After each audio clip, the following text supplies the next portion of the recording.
The gun was completely hidden beneath the tailored Italian suit, but Penelope saw the bulge. When the ruthless syndicate boss shoved a blood-stained transcript in her face, mocking her size and demanding she prove her worth, he expected tears. Instead, she read the Russian cipher, and his blood ran cold. In the dimly lit, opulent dining room of Carbone on Thompson Street, the air was thick with the scent of roasted garlic, expensive truffles, and the quiet hum of New York's untouchable elite. Penelope Hayes navigated the narrow spaces between the velvet-lined booths with practiced precision, carrying a tray of veal parmesan and spicy rigatoni. Penelope was fat, not thick, not curvy in the sanitized, magazine-approved way, but genuinely, undeniably fat. At 260 pounds, her body was a constant subject of unsolicited stares, whispered judgments, and cruel dismissals. In a high-end Greenwich Village establishment, where the hostesses looked like runway models, Penelope was the anomaly. She was kept in the back sections, serving the private rooms where discretion was valued over aesthetics. But Penelope didn't mind the invisibility. In fact, she depended on it. 3 years ago, Penelope had been one of the NSA's most brilliant cryptolinguists, stationed at Fort Meade. Fluent in 7 languages and capable of decoding regional dialects that stumped standard AI models, she was a rising star. That was until she stumbled upon a domestic surveillance operation that violated every constitutional law in the book. When she tried to blow the whistle, her career was violently dismantled. She was blacklisted, financially ruined, and plunged into a deep depression. The stress and a triggered thyroid condition saw her gain 100 pounds in a single year. Now, hiding in plain sight under a tailored, oversized apron, she simply wanted to survive. Tonight, however, survival was about to become complicated. At 9:30 p.m., the heavy mahogany doors of the private dining room swung open. The maitre d' scrambled to clear the path as Gabriel Falcone walked in. Gabriel was the head of the Falcone syndicate, a man whose legitimate real estate empire was built on a foundation of extortion, blood, and iron-fisted control. He was 32, striking in a sharp, predatory way, dressed in a charcoal Brioni suit that cost more than Penelope's yearly rent. He smelled of Tom Ford Tuscan leather and the crisp, cold air of a New York winter. Flanking him was his underboss, Dante, and a terrified, sweating man clutching a leather briefcase, whom Penelope later learned was named Simon. Penelope was assigned to their table. She poured their sparkling water in silence, keeping her eyes downcast. The tension at the table was suffocating. Gabriel ignored the menus, his dark, dangerous eyes fixed entirely on the sweating man across from him. "I don't pay you $300,000 a year to guess, Simon." Gabriel's voice was a low, lethal purr. It didn't carry across the room, but it vibrated with menace. "Mr. Falcone, I'm trying," Simon stammered, frantically sliding a series of printed audio transcripts across the white linen tablecloth. The wiretap from the Brighton Beach safehouse. The audio quality is terrible. The Tarasov brothers are speaking in a mix of Chechen slang and old Soviet prison code.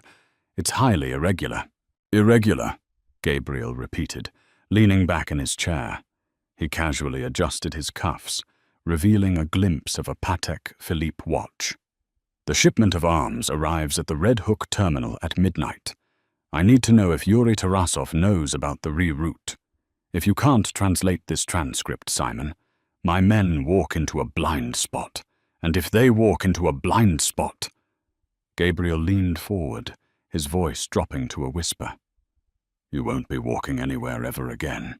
Penelope stepped forward to refill Gabriel's glass. Her hand was steady, but her mind was racing. She couldn't help but glance at the Cyrillic text scattered across the table. Her eyes automatically began parsing the grammar, the syntax, the phonetic spellings of the spoken Russian slang. Simon, desperate to deflect Gabriel's murderous attention, noticed Penelope lingering a second too long. "What are you looking at, Shamu?" Simon snapped, his fear morphing into viciousness. "Refill the water and waddle away. This is classified business." Penelope froze, her cheeks flushing hot. The insult was crass, lazy, and familiar. She pulled the picture back, preparing to turn away without a word. Gabriel glanced up at her. His gaze was analytical and cold. He looked her up and down, taking in her double chin, the heavy set of her shoulders, and the strain of her uniform around her waist. He didn't look disgusted, but he looked profoundly dismissive. "Leave her alone, Simon," Gabriel said, though there was no kindness in his voice. "It's obvious her expertise lies in the dessert menu, not corporate intelligence. Don't take your incompetence out on the wait staff." A few of Gabriel's men snickered. Penelope felt the familiar sting of humiliation prick her eyes, but beneath the shame, a spark of pure, unadulterated rage ignited. She looked at Simon, who was pointing at a specific line on the transcript. "See here, Mr. Falcone. The phrase, Sinyaya Ptitsa. It translates directly to bluebird. I believe it's a code for the police.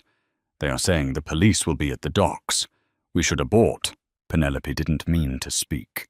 The words just slipped out, fueled by years of repressed brilliance and a sudden, reckless defiance. "It doesn't mean police," Penelope said quietly. The entire table went dead silent. The clinking of silverware in the adjacent room seemed to fade into a vacuum. 4 hardened mafia enforcers, a terrified linguist, and the most dangerous man in New York City, all turned to stare at the fat waitress holding a water pitcher. Gabriel tilted his head, his dark eyes locking onto hers. "Excuse me." Penelope swallowed hard. Her heart was hammering against her ribs, but she couldn't stop now. She looked at Simon. "In standard Russian, yes, Sinyaya Ptitsa is a blue bird. But in the Vorkutus or Kutusiptant prison dialect, which the Tarasovs heavily favor, a bluebird is a term for a tamatustislik, an explosion. They aren't warning each other about the police. They are setting a trap." Simon's face went completely pale. You stupid cow, you have no idea what you're talking about. Mr. Falcone, she's a waitress. She's probably just repeating something she heard in a spy movie." Gabriel raised a single hand, silencing Simon instantly. He didn't take his eyes off Penelope. He looked at her not as a piece of furniture, but as an anomaly. And how would a waitress at Carbone know the intricacies of Soviet prison slang? Gabriel asked, his voice soft, dangerous, and laced with mockery. "Did you eat a dictionary along with the rest of the pantry?" The men chuckled. Penelope felt a tear of frustration burn her eye, but she blinked it away, her spine stiffening. "Because I know that dialect," Penelope said, her voice steadying. "And I know that if you send your men to Red Hook tonight, they won't be arrested. They'll be incinerated." Gabriel stared at her for a long, agonizing moment. The mockery slowly drained from his face, replaced by a dark, calculating intensity. He picked up the transcript, his leather-gloved finger tracing the line Simon had pointed out. Then he abruptly stood up. He was 6'3", towering over Penelope. He snatched the entire stack of intercepted transcripts from Simon's trembling hands and slammed them onto the table right in front of Penelope. "If you're so smart, then translate it," Gabriel barked, the sudden volume making Dante and the other men flinch. "All of it, right now. Prove to me that you aren't just a delusional waitress begging for attention." Simon sputtered. "Boss, you can't be serious. You're going to trust her. Shut your mouth, Simon. before I have Dante staple it shut, Gabriel said, without looking away from Penelope. He tapped the paper. Read it? Penelope set the water pitcher down on the table. Her hands were shaking slightly, but as her eyes hit the page, the trembling stopped. The ciphers, the slang, the broken grammar. It was a puzzle, and her brain was a master code breaker. She leaned over the table, her eyes scanning the Cyrillic text rapidly. The room was so quiet she could hear the ticking of Gabriel's watch. This isn't just about a shipment, Penelope murmured, her brow furrowing. She pulled a pen from her apron and began crossing out Simon's English notes, scribbling her own translations in the margins. Simon completely missed the contextual markers. He translated mертвец as dead man, assuming they meant a target. But paired with the prefix za, it means behind the dead man. Behind the dead man, Dante echoed, confused. Penelope looked up, her blue eyes meeting Gabriel's dark ones. Where is your father buried, Mr. Falcone? Gabriel's entire body went rigid. The casual arrogance vanished, replaced by an aura of pure, terrifying violence. Calvary Cemetery, Queens. Penelope looked back at the paper. They aren't hitting your shipment at Red Hook. The arms deal is a decoy to draw out your top enforcers. The real hit, it's happening tomorrow. She traced the text with her pen. They say, when the sun visits the dead man to leave the stones, the blue bird will sing. Tomorrow is the anniversary of your father's death, isn't it? Gabriel didn't speak. He didn't have to. The color had completely drained from Dante's face, confirming everything Penelope had just translated. Every year, on the anniversary of the former Don's assassination, Gabriel visited the private mausoleum at Calvary Cemetery, usually with minimal security to pay his respects in private. If they had rigged the mausoleum with explosives, a blue bird, Gabriel would be wiped out instantly. They planted C4 in the family crypt, Gabriel whispered, the realization washing over him. The absolute precision of the translation, the terrifying reality of how close he had just come to a fiery death, hit him like a physical blow. He slowly turned his head to look at Simon. Simon was already backing away, tears streaming down his face. Mr. Falcone, I swear to God, I didn't know. It's an obscure dialect. I used the standard intelligence algorithms. Dante, Gabriel said softly. In a blur of motion, Dante grabbed Simon by the back of the neck and slammed his face into the mahogany table. The sickening crunch of cartilage echoed in the private room. Dante dragged the sobbing, bleeding linguist out the back service door without a single word. Penelope gasped, taking a step back, her hands flying to her mouth. The reality of who she was dealing with suddenly crashed down on her. This wasn't a puzzle. This was life and death. Gabriel turned back to her. The mockery was entirely gone. For the first time in 3 years, a man was looking at Penelope Hayes and not seeing a fat girl. He was seeing a savior.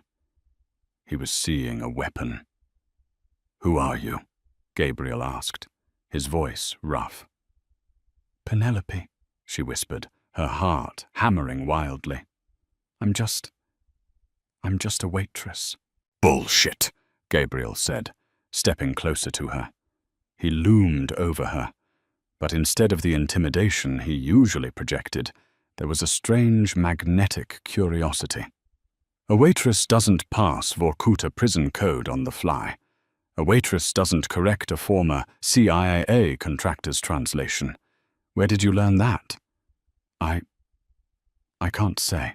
Gabriel reached out. Penelope flinched, expecting him to grab her, but instead, his large, warm hand gently wrapped around her wrist. His thumb brushed against her erratic pulse. He looked down at her hand, then up into her wide, terrified eyes. You just saved my life, Penelope, Gabriel said, his voice dropping an octave, becoming dangerously intimate. You saved my life, and you made my $300,000 linguist look like a child. You think I'm going to let you go back to serving pasta? I need this job, Penelope stammered, trying to pull her wrist back, but his grip was firm. Please just leave me a good tip and let me go. Gabriel actually laughed, a dark, genuine sound that sent a shiver down Penelope's spine. I'll buy this whole damn restaurant if I have to, Gabriel said. He let go of her wrist and gestured to the door. Grab your coat. You're coming with us. What? No! Penelope took another step back, hitting the edge of the serving station. I'm not going anywhere with the Mafia. I'm calling the police. Gabriel stepped into her personal space. The scent of leather and danger enveloped her. He looked down at her, his eyes tracing the soft curve of her cheek, the fullness of her lips, and the sheer defiance burning in her eyes. The physical proximity was overwhelming. Penelope, he said quietly. In 10 minutes, the Tarasovs are going to realize their trap has been compromised. When they look into who flagged the wiretap, they won't find Simon.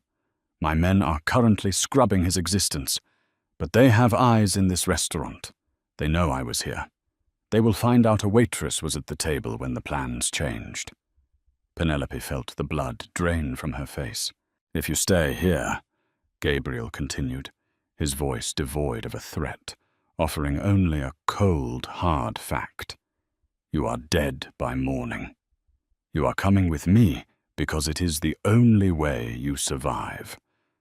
And because, he paused, a predatory smirk playing on his lips, I have 20 more encrypted files back at the estate, and I need a new translator.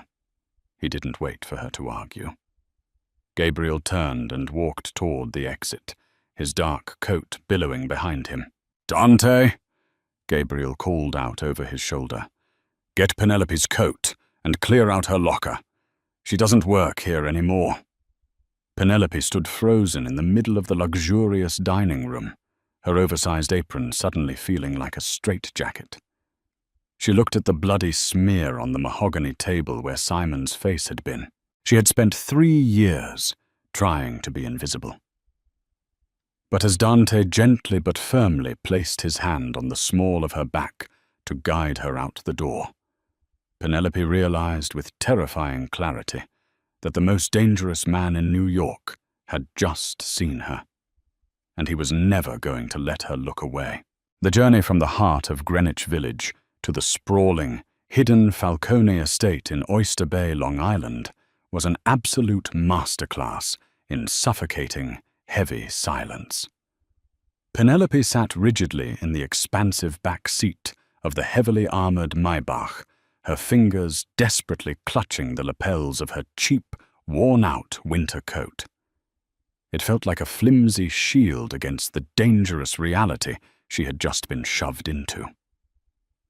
Gabriel Falcone sat directly across from her. The man was a shadow wrapped in expensive wool and lethal intentions. His dark, calculating eyes remained locked on the glowing screen of his encrypted smartphone, the faint bluish light casting harsh, angular shadows across his incredibly sharp jawline. He was a predator at rest. When the Maybach finally glided past massive, wrought-iron security gates and pulled into the sprawling compound, Penelope's breath caught in her throat. It was a fortress deliberately masquerading as a modern Gatsby mansion.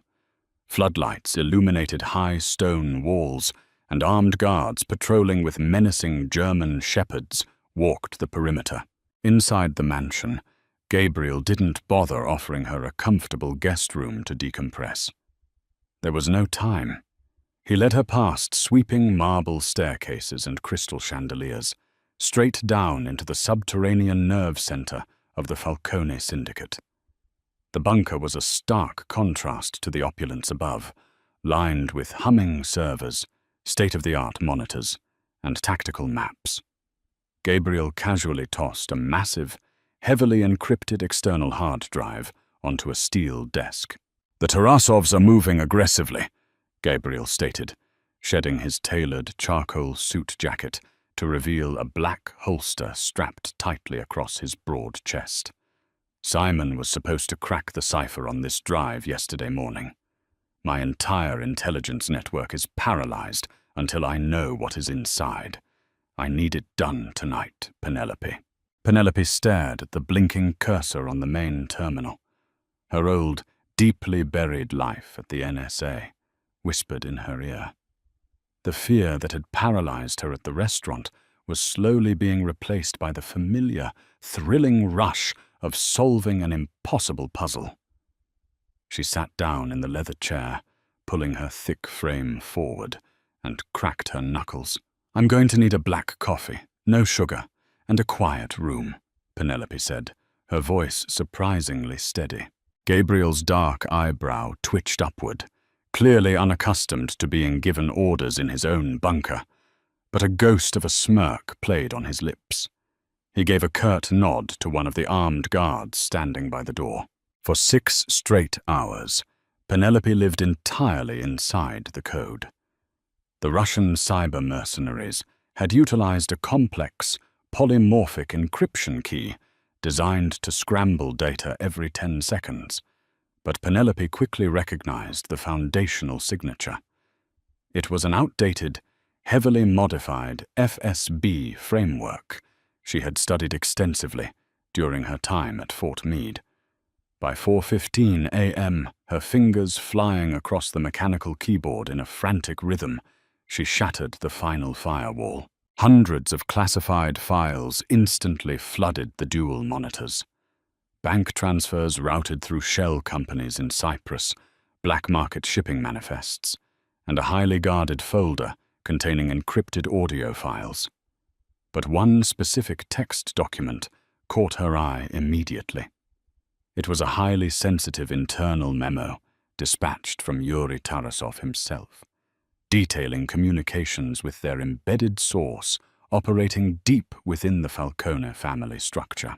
Gabriel entered the bunker just as Penelope let out a sharp gasp. He had changed into a tight black Henley shirt that stretched taut across his muscular chest and broad shoulders. He was carrying a silver tray of food, not a simple cup of coffee, but a massive, steaming plate of perfectly seared prime rib, creamy mashed potatoes, and roasted asparagus. "Eat," Gabriel commanded softly, setting the heavy tray down next to her keyboard. He immediately noticed the pale, stricken look on her face. His posture stiffened. "What did you find, Penelope?" "Gabriel," she whispered, completely forgetting the formalities and using his first name without a second thought. "The Tarasovs didn't just guess your private route to your father's mausoleum at Calvary Cemetery. They didn't rely on outside surveillance. They were explicitly told." She clicked on the first decrypted audio file. The room was suddenly filled with the sound of a recorded burner phone call. The voice speaking to Yuri Tarasov was artificially distorted to hide its pitch, but the unique cadence, the slight Sicilian lisp on the consonants, was utterly unmistakable to anyone who knew the Falcone family intimately. It was Matteo, Gabriel's most trusted senior consigliere, and his late father's oldest, most loyal friend. Gabriel stared blankly at the glowing monitors, the devastating betrayal etched deep, harsh lines into his handsome face. He didn't explode in a violent, chaotic rage as Penelope had feared. He didn't throw the monitors or scream. Instead, a terrifying, absolute, and deadly calm washed over him. He reached out and gently rested his large, calloused hand on Penelope's shoulder. His grip was remarkably firm, grounding her trembling body. "You have a profound gift, Penelope," Gabriel murmured softly, his thumb absent-mindedly brushing against the sensitive skin of her neck, sending a shiver down her spine. "A very beautiful, very dangerous gift." The next afternoon, Penelope woke up in a luxurious guest suite that was significantly larger than her entire cramped apartment in Queens. Resting neatly on the edge of the plush velvet ottoman at the foot of her bed were several large, exquisitely wrapped boxes. Gabriel hadn't just brought her into his violent world. He had sent a high-end personal shopper directly to Bergdorf Goodman. Inside the expensive boxes were luxurious cashmere sweaters, perfectly tailored slacks, and delicate silk blouses, all specifically chosen in her exact size. Size 22. These were not the oversized, shapeless tents she usually bought to hide her heavy body from the cruel world. These were exquisite, high-fashion garments designed explicitly to drape perfectly over her large breasts, cinch at her waist, and flatter her wide, heavy hips. When Penelope finally walked downstairs to the main parlor, wearing a deep emerald green silk blouse that hugged her curves and flowed elegantly over black tailored trousers, Gabriel paused mid-sentence in a tense conversation with Dante. His dark eyes instantly locked onto her. His gaze darkened considerably, slowly tracing her soft, thick silhouette with a blatant, consuming hunger that made Penelope's face burn with intense heat. He didn't look at her and see a fat, invisible waitress. He looked at her and saw an absolute queen. "Matteo is currently being dealt with," Gabriel said, his voice dropping an octave as he stepped purposefully toward her, leaving Dante behind. But the Tarasovs will quickly realize their mole has suddenly gone completely silent. They are going to act fast, and they are going to act brutally. Before Gabriel could even begin to detail his aggressive counter-offensive strategy, the sprawling estate's massive perimeter alarm systems began to scream. The deafening, high-pitched sirens echoed through the grand halls. Heavy steel blast doors automatically slammed shut over the large antique windows, plunging the luxurious mansion into a sinister, flashing red emergency lockdown light. "Perimeter breach on the west wall!" Dante yelled, violently racking the slide of his tactical assault rifle. "Multiple hostiles confirmed. They are heavily armed and moving fast." The Tarasovs hadn't waited for confirmation of Matteo's demise. Knowing Gabriel had intercepted their secure communications, Yuri Tarasov had desperately launched an all-out, suicidal assault on the Oyster Bay compound to eliminate the threat before Gabriel could strike back. Deafening gunfire erupted outside, the muffled, rapid thuds vibrating intensely through the reinforced stone walls of the mansion. Gabriel lunged forward, grabbing Penelope's hand. His grip was iron-tight, protective, and unyielding. "Stay with me. Do not let go of my hand." He aggressively dragged her down the expansive marble hallway, sprinting toward the heavily fortified underground panic room. Suddenly, a massive, earth-shattering explosion rocked the entire west wing of the estate. Thick dust, shattered plaster, and debris rained down violently from the high ceilings. The live security feeds on Dante's reinforced tablet flickered wildly and died in a sea of static. "They just blew the main power grid and our backup diesel generators," Dante shouted furiously over the chaotic din of battle. "We are completely blind on the cameras. The electronic deadlocks on the lower armory vault are dead. We can't access the heavy weapons." Gabriel cursed violently under his breath in rapid Italian. Without immediate access to the heavy military-grade weaponry locked in the armory, his loyal men were severely outgunned by the waves of ruthless Russian mercenaries swarming the manicured grounds. Penelope's heart hammered furiously against her ribs, but the overwhelming panic suddenly crystallized into absolute, razor-sharp focus. Her photographic memory pulled up the intricate architectural blueprints she had meticulously skimmed on the hard drive while cracking the encryption the night before. "The central HVAC system!" Penelope yelled desperately over the terrifying sounds of incoming gunfire. Gabriel snapped his head toward her, utterly stunned by her outburst. The estate's internal server network is running on an isolated, analog battery backup, right? The schematics clearly showed a manual, mechanical override for the entire ventilation system located down in the basement boiler room. Yes, it does. But what good is the air conditioning when we are actively being shot to pieces? Gabriel demanded, his body shielding hers from the hallway. The Tarasov mercenaries are heavily relying on thermobaric flashbang grenades to breach the rooms, Penelope explained rapidly, her brilliant mind working at 1,000,000 miles an hour. Thermobaric weapons require massive amounts of oxygen in the air to create their concussive shockwave. If we manually reverse the HVAC air pressure and flood the main mansion corridors with the heavy halon gas from the emergency fire suppression tanks, it will instantly choke out the oxygen, neutralize their explosives, and incapacitate the attackers.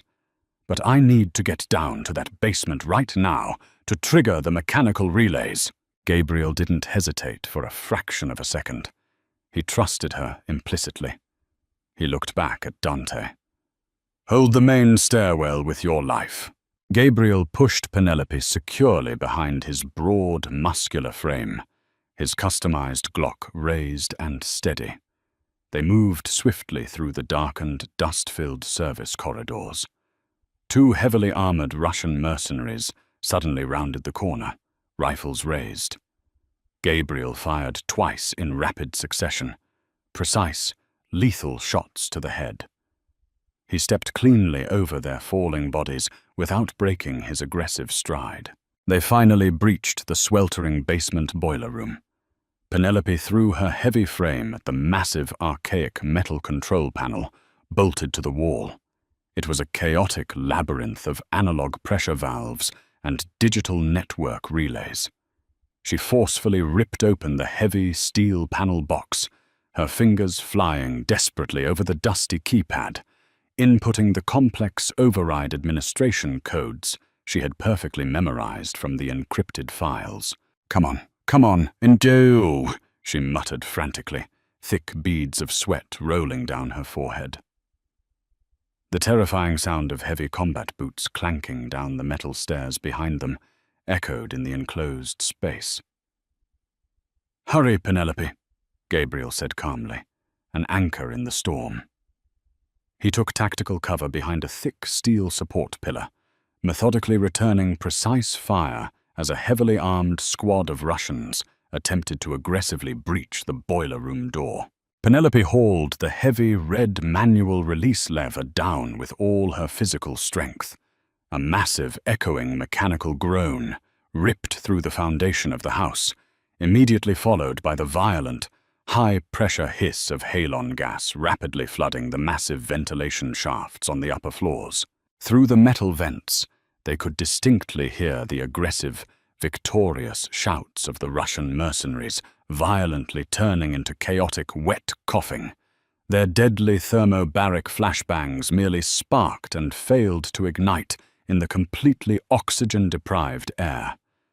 Dante and Gabriel's men, already equipped with emergency oxygen masks pulled from the lower safe rooms, systematically swept the upper floors, subduing the gasping, choking attackers with brutal, merciless efficiency. A heavy, eerie silence slowly reclaimed the destroyed estate. Gabriel slowly lowered his smoking weapon. He turned around to look at Penelope. She was leaning heavily against the metal control panel, panting for air. Her gorgeous emerald silk blouse was completely covered in grey dust, and her dark hair was wildly escaping its tight bun. She looked exhausted, absolutely terrified, and unequivocally magnificent. He closed the distance between them in 3 long, deliberate strides. He didn't say a single word. Gabriel aggressively pinned her back against the cold metal console, his large hands tangling deeply in her messy hair, and crashed his mouth down onto hers with a desperate, consuming fire. Penelope gasped loudly against his lips, and then completely surrendering to the adrenaline, she was kissing him back. She yielded entirely to the raw, possessive heat of the dangerous Mafia Boss. His large, strong hands roamed freely over her thick, soft curves, aggressively gripping her heavy hips with a fierce, worshipful intensity that instantly banished every cruel insecurity she had ever harbored about her body. When he finally, reluctantly pulled away to catch his breath, his muscular chest was heaving heavily, his forehead resting gently against hers in the dim light of the boiler room. "You are never, ever leaving my side," Gabriel breathed heavily, his dark, mesmerizing eyes blazing with an intense, fiery obsession that both terrified and deeply thrilled her soul.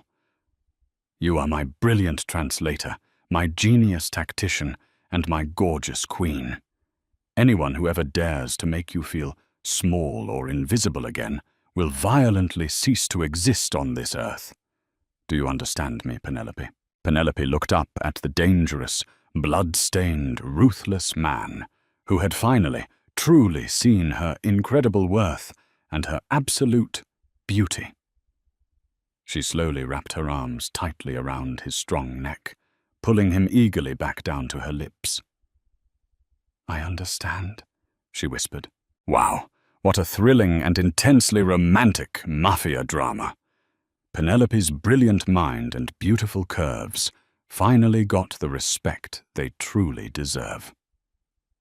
Did you enjoy this explosive story of loyalty, decoding secrets, and passionate, undeniable love? If you loved Gabriel and Penelope's wild journey, please hit that like button right now. Share this exciting video with your friends, and make sure to subscribe to our channel for more amazing and dramatic stories today, and never miss a single upload. Thanks.